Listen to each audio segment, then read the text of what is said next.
दोस्तों, क्या माननीय मोदी जी की सरकार पूरे देश की सुरक्षा व्यवस्था को ठेके पर देने जा रही है?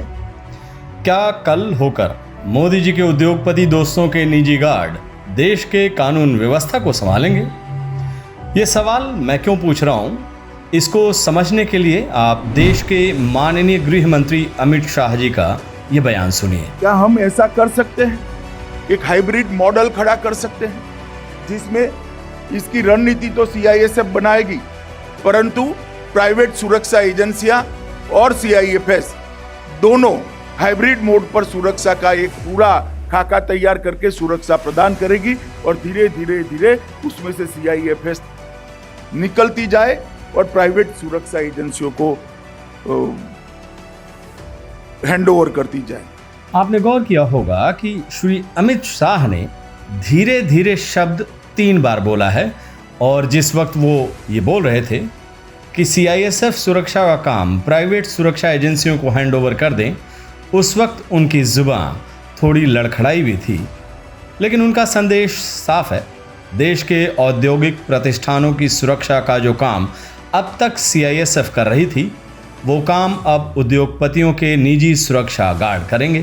क्या हम ऐसा कर सकते हैं, एक हाइब्रिड मॉडल खड़ा कर सकते हैं जिसमें इसकी रणनीति तो सीआईएसएफ बनाएगी, परंतु प्राइवेट सुरक्षा एजेंसियां और सीआईएफएस दोनों हाइब्रिड मोड पर सुरक्षा का एक पूरा खाका तैयार करके सुरक्षा प्रदान करेगी और धीरे धीरे उसमें से सीआईएफएस निकलती जाए और प्राइवेट सुरक्षा एजेंसियों को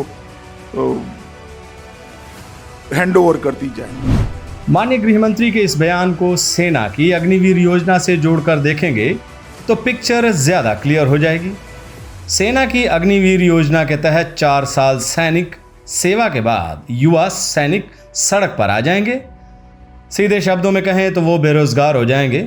अब उन सैनिकों को उद्योगपति अपने निजी सुरक्षा गार्ड के तौर पर नियुक्त करेंगे और फिर उनसे वही काम लेंगे जो अब तक सीआईएसएफ करती थी।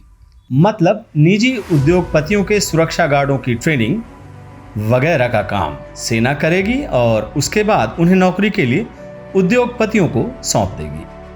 अब यहाँ पर यह सवाल उठता है कि आखिर इस सरकार की मंशा क्या है? केवल 4 साल तक सैन्य सेवा की योजना बनाकर ये देश की सुरक्षा व्यवस्था को पहले ही कमजोर कर चुकी है और अब सीआईएसएफ को बंद करने की बात कर रही है। क्या कल होकर यह सरकार पूरे देश की सुरक्षा व्यवस्था को निजी क्षेत्र को सौंप देगी? कांग्रेस सांसद श्री रणदीप सिंह सुरजेवाला की माने तो सरकार का ये कदम उसी दिशा में उठा एक कदम है। अमित शाह के बयान को टैग करते हुए श्री सुरजेवाला ने ट्वीट किया है, अब सीआईएसएफ को भी बंद करने की बारी, पूरे देश की सुरक्षा ही ठेके पर देंगे। ऐ मेरे देश, यही है झूठे राष्ट्रवाद का असली चेहरा। वाकई बीजेपी का राष्ट्रवाद कमाल का है, एक ऐसा राष्ट्रवाद जिसकी कमान उद्योगपतियों के हाथ में होगी। यहाँ गौर करने की बात यह है कि इतिहास के किसी कालखंड में अपने देश की सुरक्षा व्यवस्था कभी निजी क्षेत्र के हाथों में नहीं रही है। सतयुग से लेकर कलयुग तक देश की सुरक्षा व्यवस्था और सेना तो हरदम राजा और राज्य के ही अधीन रही है। आसान शब्दों में समझा जाए तो रावण और कौरव में चाहे लाख बुराई हो, लेकिन उन दोनों ने देश की सुरक्षा व्यवस्था को ठेके पर नहीं सौंपा था।